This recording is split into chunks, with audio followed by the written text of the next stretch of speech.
dernière partie de cette émission et donc découvrir quel est l'objet du ciel profond observé ce mois-ci. Donc, nous sommes tout oui, Mathieu.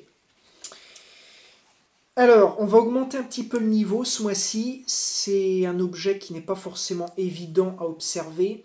Il s'agit de NGC 6543. Vous connaissez pas, c'est normal, on la connaît plus sous le nom de nébuleuse de l'œil de chat. Alors cette nébuleuse de l'œil de chat, elle se situe dans la constellation du Dragon à une distance d'environ 3600 années-lumière. Elle est âgée, selon des estimations, d'environ 1000 ans, et il s'agit d'une nébuleuse planétaire, c'est-à-dire d'un reliquat d'explosion d'étoiles de masse solaire, donc de petites étoiles. Cette nébuleuse est structurée en deux parties principales.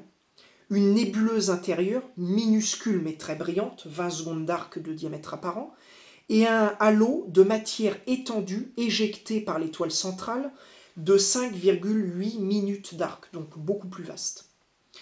La magnitude de cette nébuleuse est d'environ 8, voire pas loin de 9. Donc, théoriquement, elle serait accessible avec une paire de jumelles, mais comme elle est toute petite, il faut du grossissement, donc des instruments.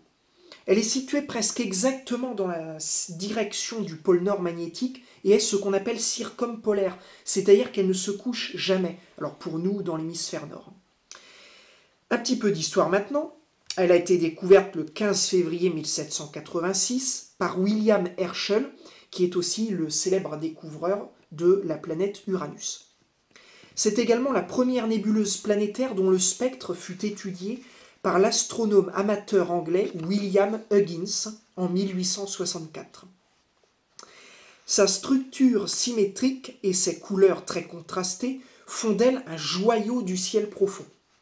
Les photos resteront toutefois plus impressionnantes que son observation au télescope. On pourra observer un nuage lenticulaire entourant une zone plus brillante au milieu, l'endroit où se trouve la naine blanche. Alors évidemment, elle